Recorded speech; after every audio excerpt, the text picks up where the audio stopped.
ba ba leng kwa Botswana go tla go tlo buisana le rona ka kgang e re amang re le mo moruleng kgang ya bogosi wa kgatle ba kgafela mo moruleng ga ya me batho ba Botswana gotlhelele. And I must just quickly state here gore leina la Kgosikgolo it's just a name, ga se a recognized title anyway, even in Botswana. I must state that ga ise ba kgatla ba kgafela ga ise le ba kgaogane le ba kgatla ba mosetla ba nne le Kgosikgolo. There has never been such.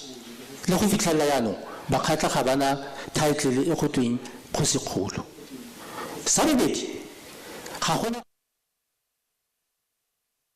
kgosi mo moruleng. Sa boraro lapa la bogosi ke lona fela go ya ka molao le na le dithata tsa gore kgosi ya bakgatla ba kgafela mo moruleng ke mang, ene royal family eo e mo moruleng nte go go thusa kgaise jang act nte ke go thusa act ga e bua ka a traditional community, e bua ka traditional community mo South Africa, in this instance mo moruleng.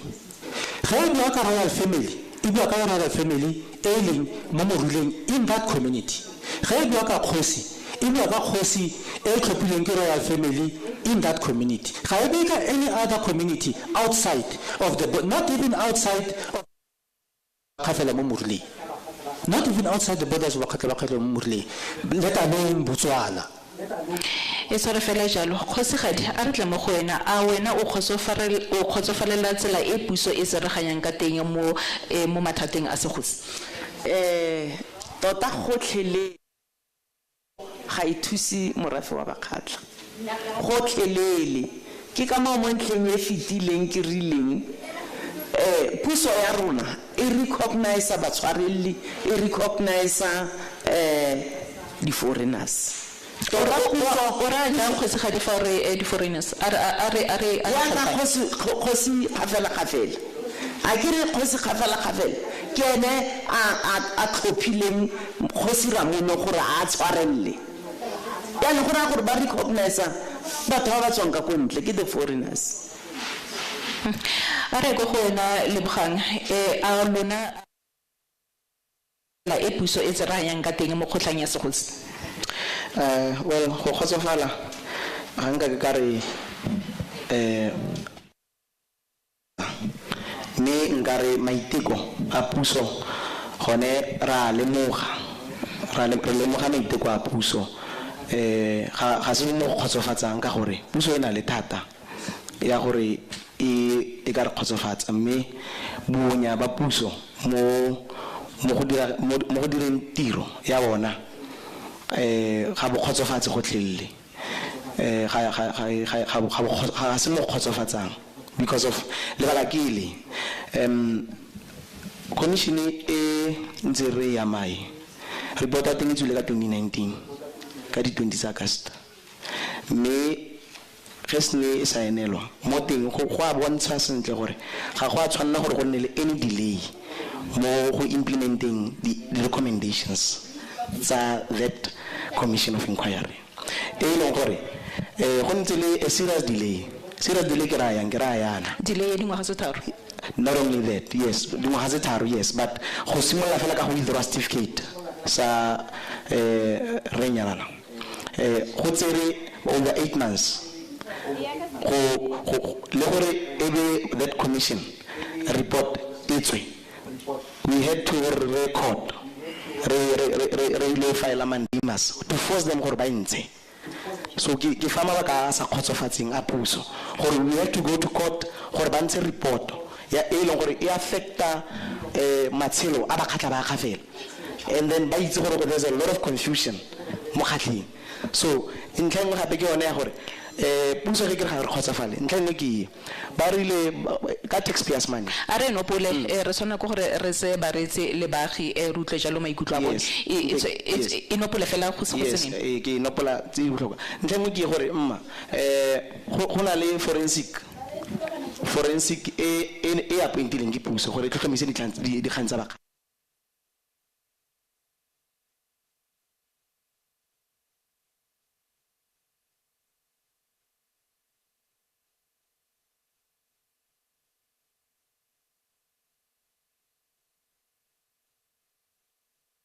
go arabela seno jaaka re ne re balaleditse ebile re ratile jalo gore ba tlile go arabela jalo dintlha tse di tshwanang le tseo a re tlogele gone foo mme ga jaana motho ntse tle re fete ka bagobi mme fa re boa re laletsa wena moagi go utlwa jalo ka maikutlo ga gore wa akanya eng ka kgang e le goreng a re a sekaseka re utlwa jalo ka pharela ya bogosi jwa bakgatlhi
Tikanetse o tla rata se se bonang mo letlalong la gago go se go movia leina la maemo a ntlha mo Afrika Borwa mo tlhokomelong ya mmele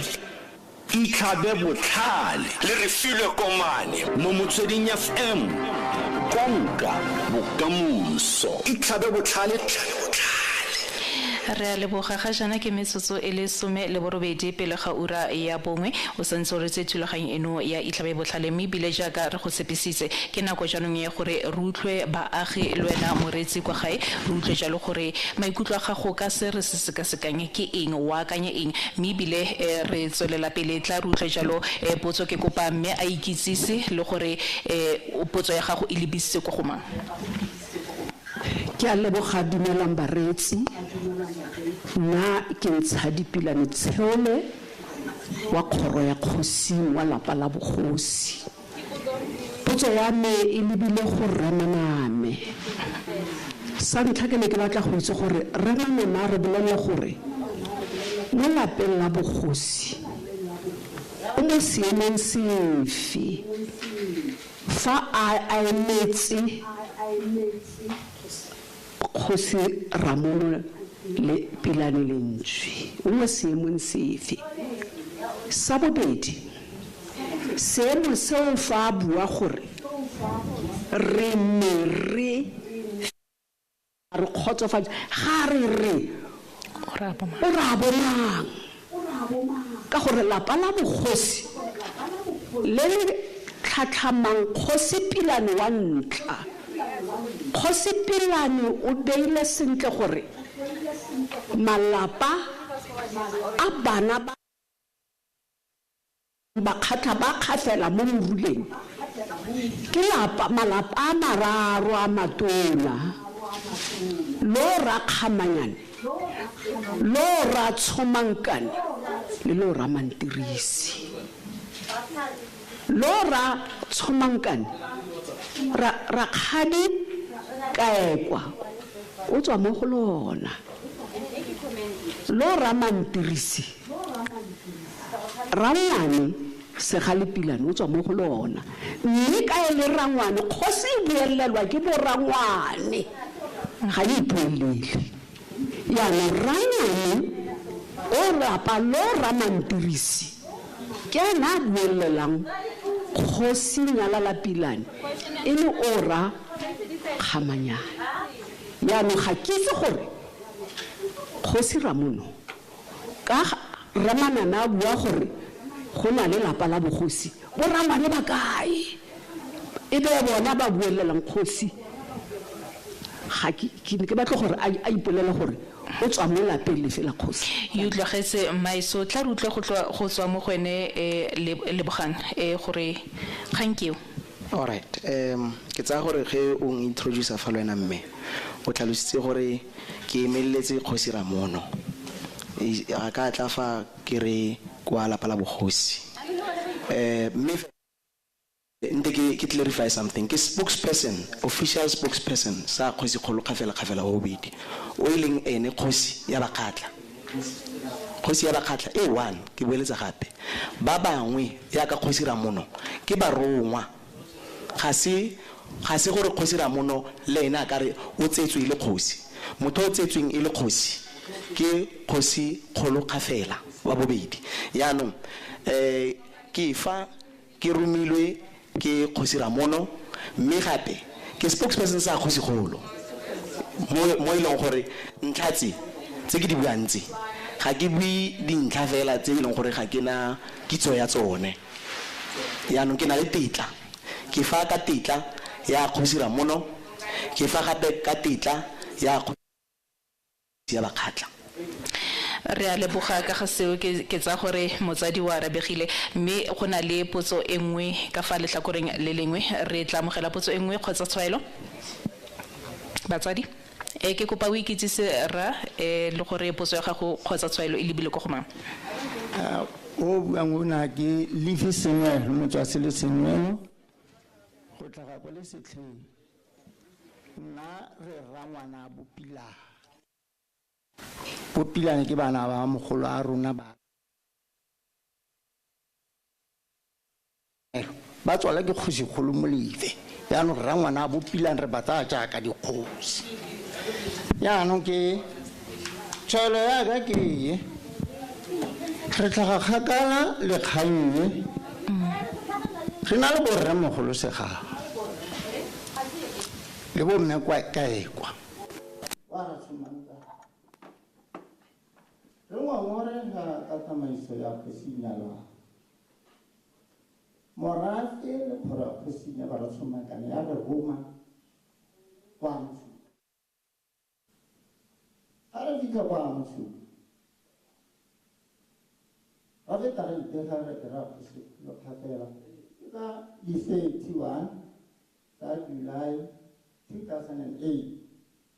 le ge kgosi kgolo a sa re ke 2 months gore a apesiwe ya re romile le nna re Segale re Thari Pilane mme Bijing ya Pilane le re Ramakoko le enrollment wa 18 years mme thumo ya morafe ne ile gore re tsamaya ro ra kgosi kgolo re morere ato re mmolelela ngongoro ya rona ka kgosi Nyalala le gore morafe o kopa gore a tlo ntsha kgosi Nyalala mme a re yele bogosi ba Somanka re tsamaile sentle ka tsatsi leo mme kgosi kgolo a re ke tlo ke ntsha kgosi Nyalala within 7 days right ga nna ya ke beletse re kgosi kgolo tata kgosi kgolo ska from 2018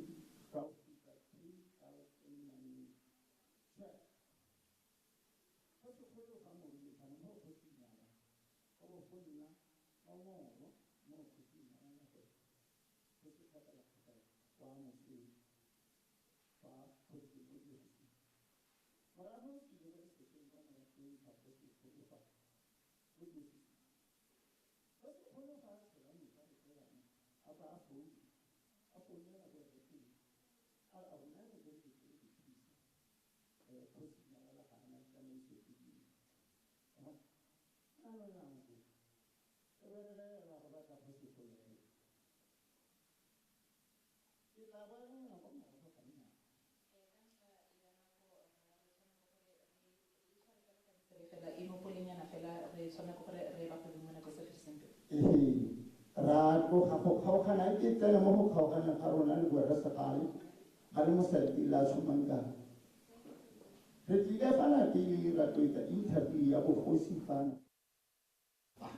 mo na ofisi a ke tshware ka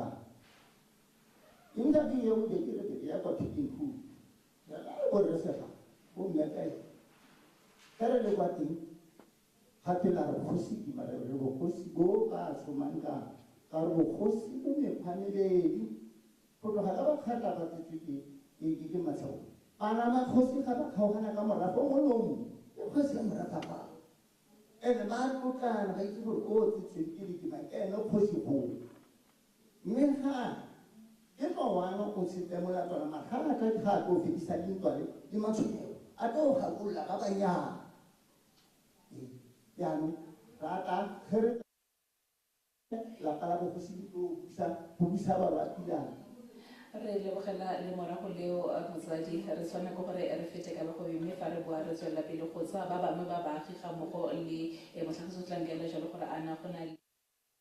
di gore go ile go utlwa bareetsi ba bangwe fa e gore ba teng mme e tshware fela jalo motho e tshwantetle re fete ka bago be re tlago ke nna Thabiso Moss ke go leletsa gore re tsoge mmogo magareng ga ura botlhano le borataro mo mesong Thabiso Moss bo re setse mosupologo go fitlha la botlhano go jaaka tsela e fosagetseng le kgatelelo ya tlhaloganyo di ka baka mathata a itekanelo a jaaka high blood pressure diabetes le arthritis le go bone dirilo ka ditaba tsa setso ka moringa setlhare sa botshelo e le setswaki sa motheo lerumo le dira go phepafatsa madi go natlafatsa masole a mmele le go fokotsa kgatelelo ya tlhaloganyo ka dilwana tse dintsi tse di natlafatsang itekanelo fa e sale le tshepiwa ke basadi le banna go tloga ka 2006 le boroko le phimeseng naga ka bophara lerumo feel the healing power re na le dipuo le ditso tse di farologaneng fela seo re se eletsang mmogo tirelo ya phitlho e e seriti gore ba gore ba latsa ba sene le matsholo a a tshwanetseng ka nako e fitlha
December ge ne ba re ba process ya no putso e re ipotsang ke gore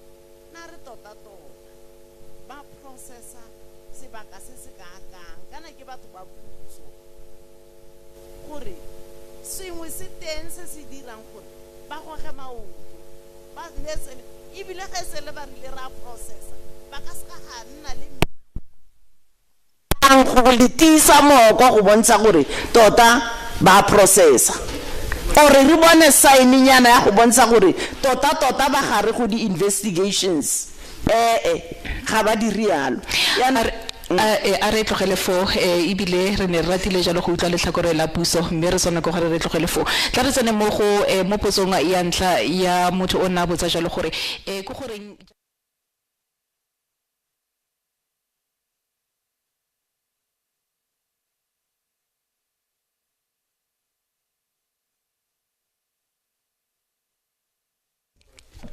ke batla go ntsha lephata le lengwe la boraro lo buang ka lona go ya ka rona ya ka re bua go nyanong re na le rakgadifa ga ile gore go na le maphata a mabedi ga a mararo ga gore la boraro o bua ka batho ba Botswana ba rona re sa recognizing role ya bona gotlhelele mo bogosing ba kgatla ba khafela mo South Africa ke tlhalositse gore molao wa re and I think puso ya itse gore molao wa reng ka tsamaiso ya bogosi it's very clear ga ke batle go repeata se ke se boeleditseng kgantele a re tlogele fo mme jaanong e tla re neele jalo baagi ba ile goreng ya bana le rona ra motsadi o ka tswela pele lina la ka ke Bana Pilane ke nna rangwane wa and then bo maleba ke bo bofeng ra ke tle pele ba tsobankane mama tla ke tlhalose kgang khosi ya tsalwa mama khosi kore ntata khosi ke khosi yano a re botse gore nyala la ntatagwe ke kgosi na a re botse Ramono gore ntatagwe ke kgosi ga le gore ke ba tshwareletse bogosi ba ma ba tshwareletse gore let us not avoid kganye gantle borre segale ba ikgakantsha fela wena ba ikgaka ba itse gore bogosi ke ba ma ba ikgakantsha ke lebogile re a leboga motsadi ebile motho etso kwa ga re tshwanela go gore re tlogele fa thulaganyo ya rona ya itlhabe botlhale re tshwanela go gore tlogele fa lebogetse jalo theetso ya gago gotle mo re itse gone mme o ka tswelela pele go bona jalo puisano eno ka tlhamalalo mo go SABC ditaba_dikgang re tswelela pele ka puisano ya rona ebile baagi ba rona ba sentse bana jalo le se le goreng ba batla go se bua jalo tla re utlwe motsadi mo ntlheng engwe nte ke le dumedise bana ba kgabo yo buang ke Motiane wa Garabuane wa Gegersone wa Kopedi a Tshomankana Pilane ke bua jana ke le moradi a Tshomankane ke re a re ipaakanyeng bana ba Gapilane ke batla ke nyalana le rangwane segale gare bogosi ba kgatlha ba khafela mo moruleng bo ne ke malapa le mararo a ile ngwana tshontseng a nne fatshe a buisane kwa ntle ga puso go itshwenyang ko mo go ona kwa ntle ga ope fela e le bana ba ga Pilane ba ba tsetsweng le mogolofale a re bogosi ba tsaolwa mme bana ba kgosi ba nna fatshe ke bona fela ba na le dithata tsa go supa le go tlhoma go ya ka act ke rona fela ba rokgamanyane ge re bua ka ba rokgamanyane re bua ka bana ba ga Ramono o tsewang ke ditlhake le dikeme kwa motshodi gore a tle fa mo go bomoraragwe go na le se neng ba se mmatlela ke bona fela ba re tsereng tshwetso re le malapa gore ke bona fela ba re yang go bua le bona re le bana ba bogosi ka kwano ke bana ba ga Ramono mme ba re tshomankane ba teng bana ba ga malapa ga tshomankane a teng ka kwano malapa ga Mantebisi a teng ka kwano a re tshwantseng go nna fa fatshe ya ka lerile go Pikenhutu ya ka rangwane ya na bua re tswa Pikenhutu re malapa ao re a go bua ka bogosi ga re tshwanna go nna fa fatshe go implementa se re tsosi dumellanang ke ge puso re tsena ka bogare ke kopa gore re itlhaloganye re tsene mo malapeng a mararo a ke dumelana gape le rangwane gore ge go na le pharela ya bogosi e mo gare ga malapa a mabedi a bana ba ga Tshomankane le bana ba ga Ramono ge ke Ramono ga ke bue ka Lekoba ke ena Ramono o emeletsweng ke Remana Mefale a re ke spokesperson sa gagwe ke tsaya gore dilo tsotlhe tsa bogosi ge di buiwa bakgatla di buiwa ke lapa la bogosi spokesperson ge se tlhophiwa ke lapa la bogosi gotlhe fela phesana ga itlhomiwa ke lapa la bogosi kgosi ke part ya lapa la bogosi mme ga ka dira sepe a nnosi a na le ke betere a ubisa gore ke lapa la bogosi ga le tlhophiwe le ya tsalwa ge ke lebeletse ka fale ke a le bona lapa la bogosi ka fa lapa la bogosi le teng a lapa la bogosi bathong re ikitse re se ke ra latlha se ra rona Pilane a se tlogetse mo lefatsheng ya re ka nako re be re bogetswe ke ditšhaba ka ntlha ya puso e re tsena ka bogare ga re neng fo fatshe le borrangwane re buisane re ntsheng batho ba ba re tlhakatlhakanyang ba ileng di-spokesperson tse di itshupelwang ke magosi a kwa Botswana ke sa gore ge le gore Remanama ke spokesperson sa ka kwa Motšodi ko bogosi ba ga Ramono le kgafela bo leng teng kwa re sa ba tshwenyeng teng ga ke gopole ba rokgamanyane ba ra Tshomankane le ba ra Mantebisi ba tshwenya bogosi bo bo kwa Motšodi yaanong a Motšodi o nne ka kwa ga bordera ge ba tlile ka kwano ke tlou e tshetse mola wa Tswana ga e tlhele tlou ke tlowana ga ena dipuisano le rona ka kwano ke a leboga bagolo ke se ka lololo re a leboga motsadi ga ke itse gore go na le ke bona motsadi ke ka montleng engwe re tswela jalo go utlwa maikutlo a baagi le ba losika ba ile goreng ba na le re utlwa jalo ka yona pharela e re tliseng kwano mo morileng ke a leboga re a leboga motsadi ka tswela pele ke a leboga leina la me ke Ramera Finkele ke setlogolo tota sa kwa ra Tshomankana nna ke rata fela go tlatsa ka boripana gore ruri ke nnete gore puso e itsunyang ko mo mererong ya segosi ebile ke yona e tlhakatlhakanyang dilo tse tsotlhe ka lebakeng la gore se bomme ba se buang ka kwa ke nnete ge e le gore go na le ntwa kanti go na le pharela e ka nna ya malapa a mabedi bopaki ba bone ba kgang eo ke gore ga go ne go tlhomiwa re Kgosi Nyalala Malome a tlhomiwa bogosi e ne e le balapa la ra Tshomankana ba baneng ba morera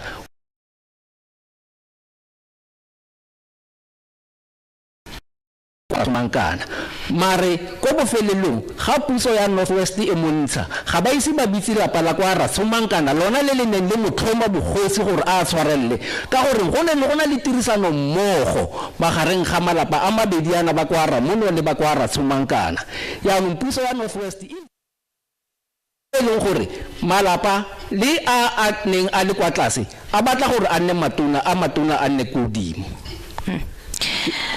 yaanong mo lebakeng leo ke lela ka gore puso a iske ya itsunya nko mme go itsunya nko ga yona ke ya ka ga e ntsha e rebola di-certificate tse di sa kaeng gore batho ba ba tshwareletsweng bogosi ke bomang mo di-certificateng tsa teng se teng fale go blank gore re Ramono o tshwareletse dash is a blank space yaanong that blank space ke tsona dilo tse puso o di dirang tse di seng mo molaong yaka di buitse tsotlhe di gateletse gore the Traditional and Khoisan Act ga e dumele gore go ka ba ga nna le motho o beiwa mo bogosing go sa buiwa le royal family puso e batlileng ya bua le yona ya leboga you tlogetse ebile se ke se tsaya mo go wena ke gore o akanya jalo gore puso ke yona e tlholang jalo dintwa tse le goreng di tsweletse pele mo ntlong ya segosi mme re tlogela fo re tla nela ba bangwe tšhono ke bona motsadi ke fale o tla tswelela pele batla motsadi ke a ka tswelela pele ke ena se tsenga tshwere maike ka bo ba khatla dumelang leina la me ke bua Sebele Pilane la kwa Kgosi kange tona fa e tota re tlhorang boroko ke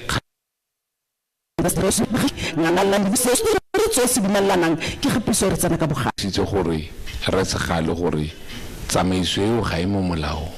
ga ra tshwanna gore re ikamane le dilo tse di seng mo molaong Steve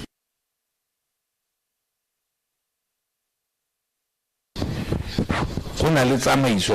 e mo acting ya gore tshwantse se tseiwe yang se tseiwe ke mang go be go iragale eng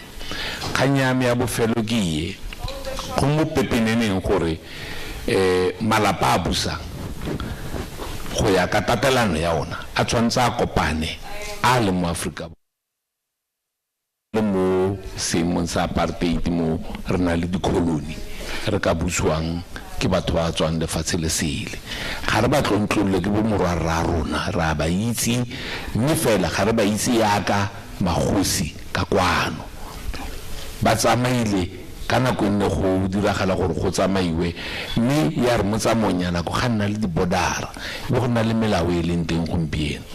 go mo boeteledipele botlhe ba puso le ba selegae gore ga re obamela molao re sa le morago se ka ra senya wa fitlhela ka moso go te ge magosi a palela go sala molao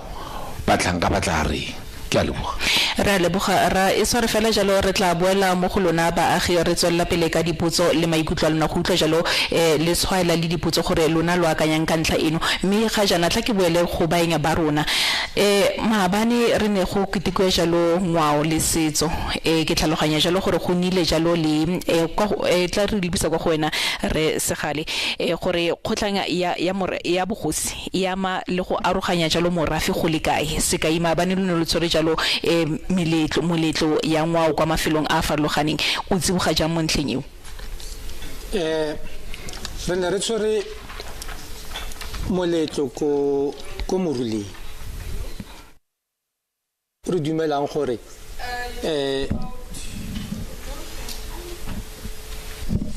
tswela pele ra o re dumelang gore o rulagantswe sentle go ya ka setso sa rona ga ke batle go bua ka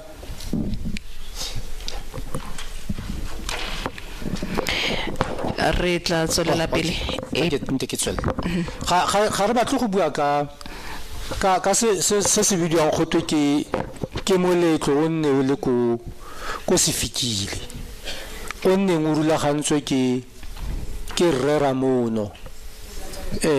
a na le kgosi Kgafela ke moletlo nne o sa ame le bakgatla tota ka gore re tla mo nela tšhono re utlwe gore moletlo wa bone ana o recognized jalo ke bakgatlhana a re bue ka o e le goreng lona lo ne lo eteletse pele no re ne re eteletse pele moletlo bakgatla ba ne ba tlile ka bontsi bo bo seng kana ka sepe ba tsere karolo ba itumetse ba amogetse le gore re na le lapa la bogosi mo Afrika Borwa ebile ba dumetse gore boeteledipele ba bogosi mo Afrika Borwa bo tshwanetse bo tswe mo malapeng a le mo Afrika Borwa e seng malapa a tswang outside of the country ke molaetsa o ba wa mogetseng ebile ba buile le morafe le bona ka ona gore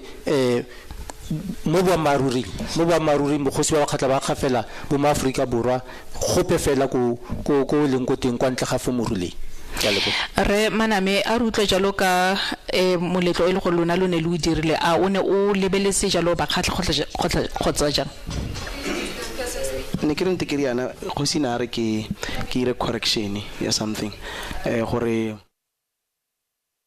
ga se sebaka e bakantse appointment or extension ya administrator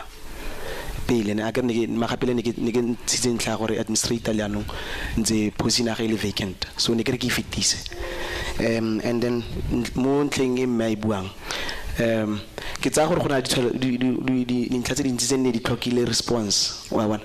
tse ke kopang gore o mphe just motsotsonyana mo nnyane fela then e be ke tsena mo ga o ka kgona jalo gore o di subukanye jalo ka motsotso yes definitely ne ke re go se ga fela is a South Africa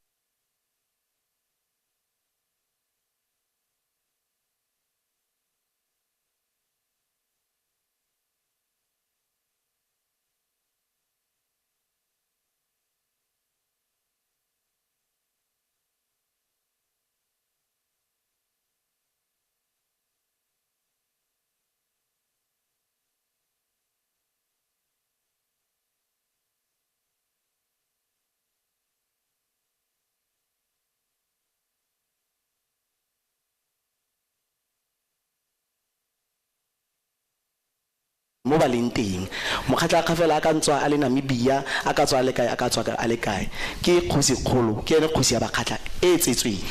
so ke tsena mo ntlheng ya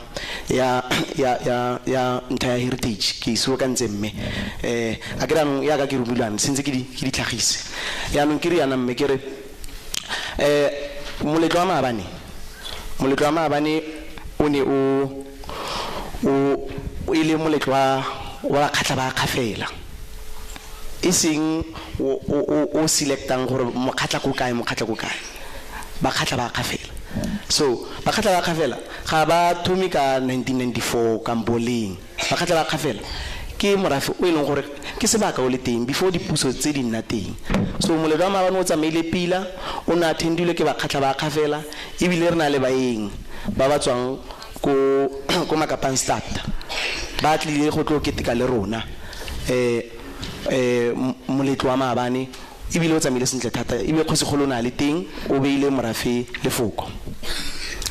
a re tlogele fo mme re gona le dintlha tse dingwe tse le goreng re tshwanela go gore re di sekaseke pele nako e re sia a re tle mo go wena re segale re tle mo go wena mo ntlheng eno ya gore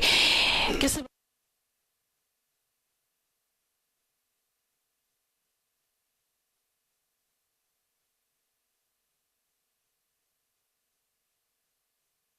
nteke re ka kusone fela ntetle ke tsene mo kganyeng e nngwe e important I think re tshwanetse go amogela gore home affairs e na le mathata issue ya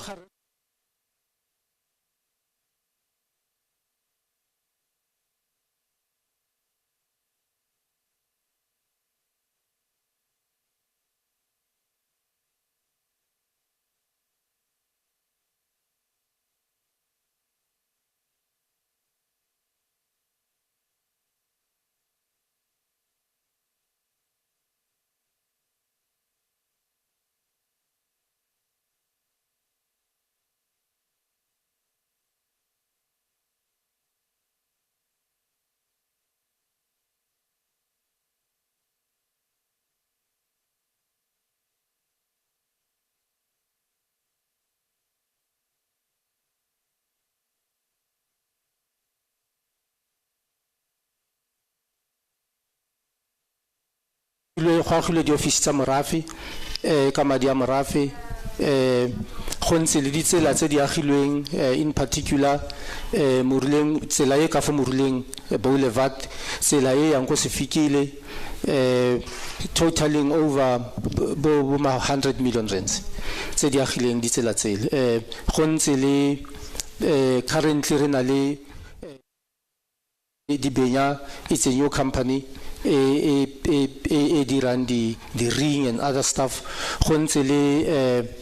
substation ya motlakase o fandilweng ke morafe mo Moruleng go ntse le stadium go ntse le sewer plant reservoir ke di-project tse di setse di weditswe ga jaana kgotsa go na le e le goreng e santse e le ke di-project tse di weditsweng. I must just add gore a lot can be done go ka dirwa go le gontsi thata, and that is why Royal Family ka dinako tse tsotlhe e rotloetsa kgosi le traditional council gore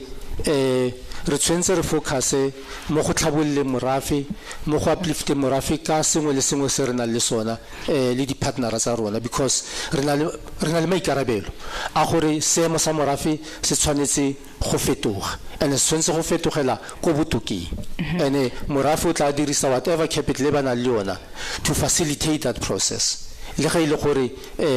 that process e tlo tlhoka tirisano mmogo. And ke bua ka di-projects tse e leng gore tse dingwe tsa tsona puso ga iseng ke tsene living a single contribution mo go tsona. Ke a leboga. Re a leboga. Tla re go wena Kgosigadi, jaaka o le kgosi e tlhomilweng, o na le kitso e kae ka madi a duelwa morafe ke mepo le gore a diriswa jang go ungwela morafe? Tota go bua nnete ga ke na kitso epe, a ke na kitso epe ka madi ao gore a tswa a fiwa mang go diragala, kitso ga eyo, a ke na kitso epe mma de ke ska ka ipofa. Mme o tlhomile jaaka kgosi? Mme ke tlhomile jaaka kgosi. Mothetso re tswela pele ka kgang eno, mme bile ga jana ke tshepa gore re ka tsena jalo mo baaging re utlwe gape maikutlo a bone. Ke na le potso go motsadi kwa morago. Dumela motsadi. Dumelang bakgatla ka me dira Masedi wa ba Rammala. Ga ke batle go botsa ope mme gona o a ka araba nga ka araba. Tshwaelo ya ka ke bakgatla ga le ka ela tlhoko ke ra le ba raetsi kwa gae. Tshwaelo ya ka ke ena ga o ka ela tlhoko wa utlwella tse botsadi bo di buang fana ke boammaaruri ga di ikemetse di le nosi, mme ga o di tsenya mo gare ga rona o di leba jaaka re na le family le nngwe e ikgaogantseng ka di-family di le malwa,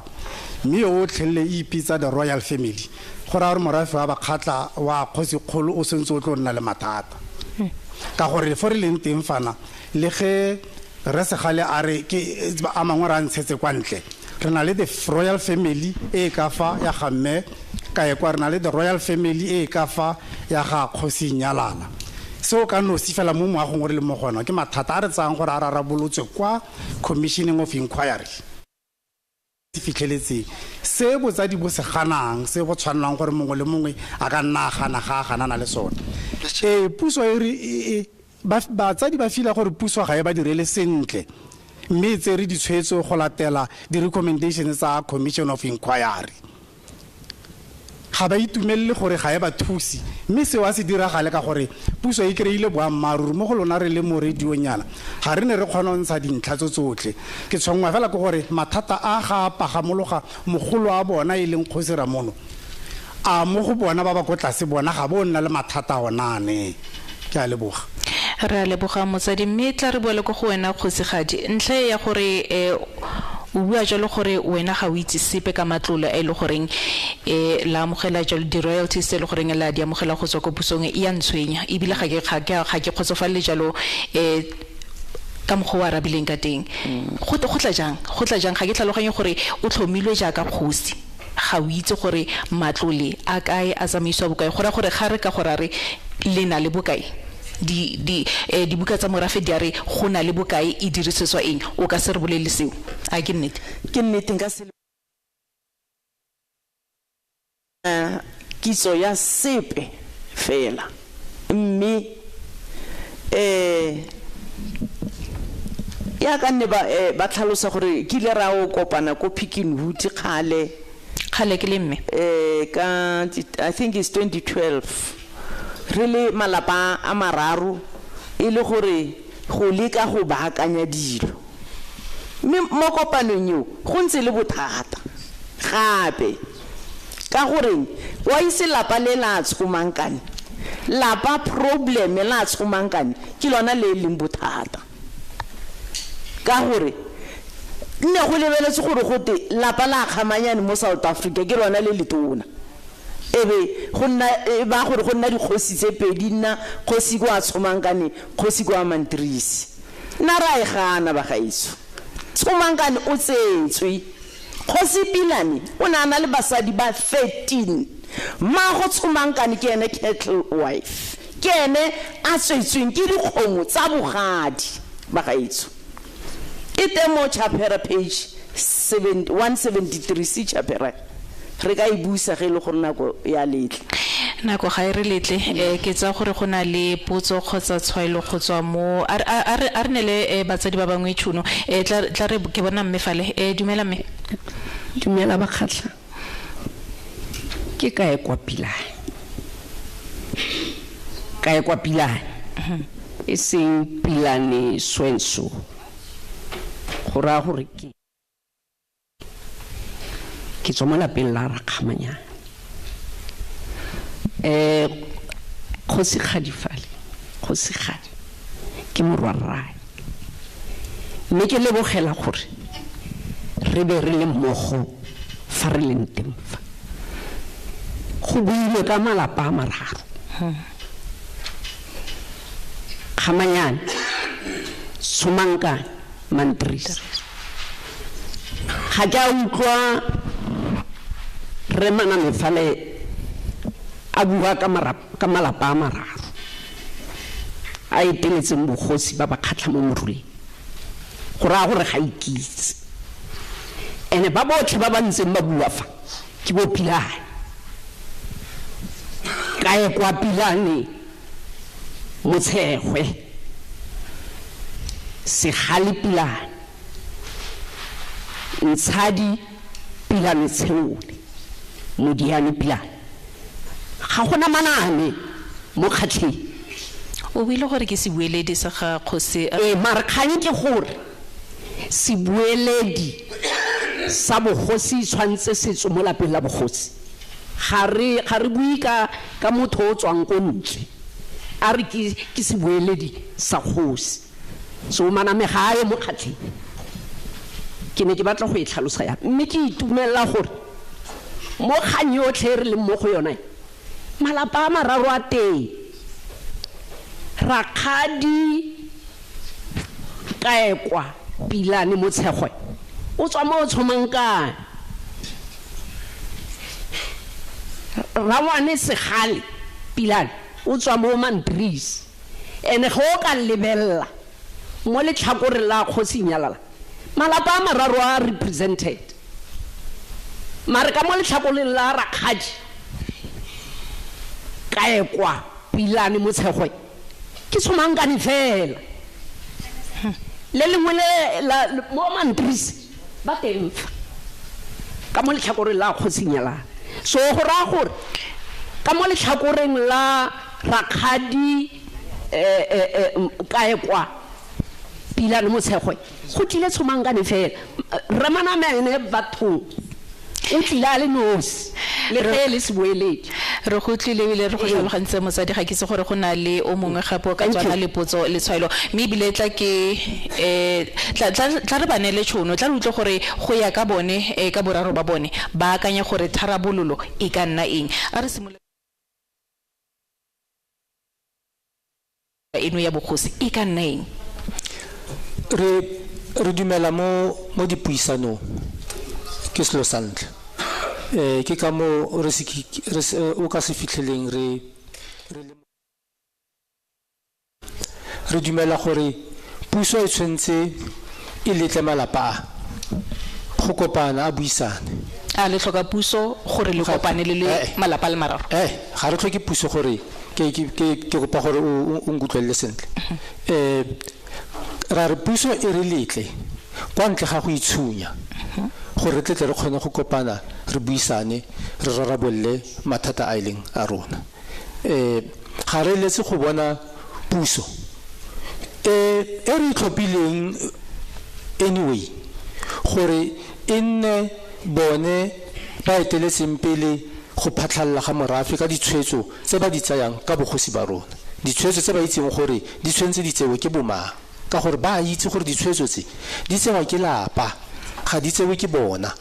ge premier a ntsha certificate wa ba sentsha e le ditshwetso tse di tserweng ke lapa e seng ene ga go nne yalo mo molaong ga go nne yalo mo setsong sa rona sa bakgatla ba kgafela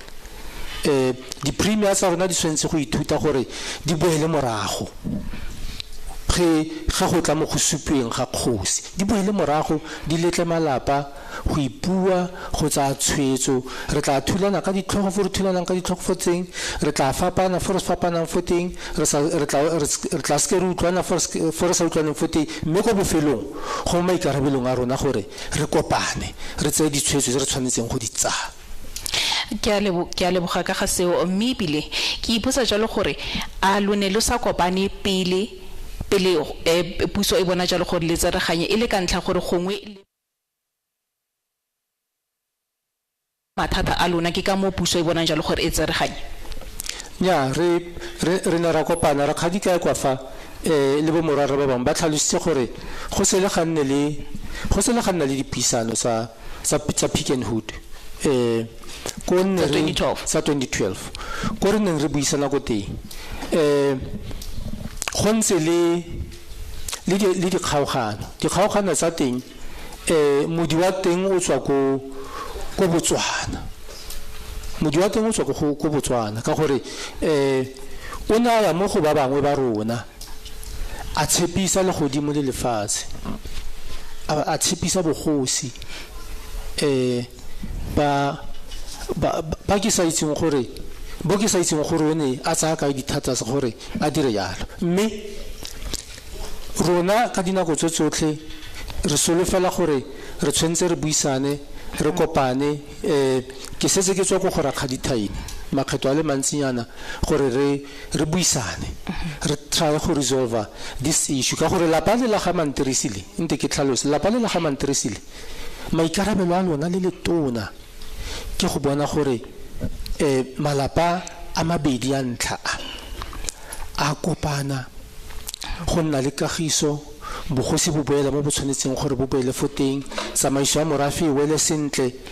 botshelo bo tswele pele ke maikarabelo a rona a re ba neele tšhono kgosigadi tla re utlwa gore wena o akanya gore tharabololo ya pharela eno ya bogosi e ka nna eng tharabollo ye a re eno pole mme tharabollo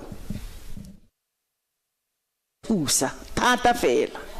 mme dipuisano tse ga di batle gore ebe go na le dingwe tse tsa boferefere ke sentse ke gopola ke bua ka yone la 2012 ne go thile malapa otlhe a kwale a bolela gore kgosi ke mang bo Ramolefe ba re kgosi ke Tshomankane bo Pheto ba re kgosi ke Tshomankane bo Matshego ba re kgosi ke Tshomankane ge e kganyo isnenne nna fa re lebella gore kgosi ke Tshomankane dio di a phetoga yanong re tshwentse go nne le kgosi e tona le tse pedi tse di lekanang ene so se se ntshwenyang ke gore ke aka ke gatisitse mma go Tshomankane ke ene cattle wife ke ene a tswetseng ke dikgomo tsa bogadi ene ga ke bat Mantirisi o siame ne ke re ke bakanya le phoso no e bua reo ke morwa Mantirisi rangwane Sollo ke ole ke morwa Mantirisi ka 1870 he khosi Khamanyane a tshelela ka kwa Motshudi go setse Mantirisi fa le Tshomankane ke bona ba tshwentseng go simolla kgang Mantirisi le Tshomankane ba gaetso ke bona ba tshwentseng ba simolle kgang ba bigele ba bangwe ge ka nna yalo puisano ya simolla fo ro fitlhella go gongwe ba gaetso re utlwile kgosigadi tla re ne le jalo re manama tšhono re utlwe gore wena ka bokhutswane fela tharabololo e ka nna eng mo go sene agemme ntlha ya bogosi wa kgatla wa gaetso kana ga se bothata because of ke bothata ke araba mma ga se bothata ka gore ba kgatla bana le kgosi ya bakgatla ntse ke boeletsa gape e one ga di dintsi ke kgosi gafela o bobedi unless o sa amogele karabwana go siamera a re nopole ke isiwa ke nako all right and then ntlheng gape mma tharabollo ke gore re sa le morago customary law, our customary law tshentse sa lo morago le go tlotla constitution.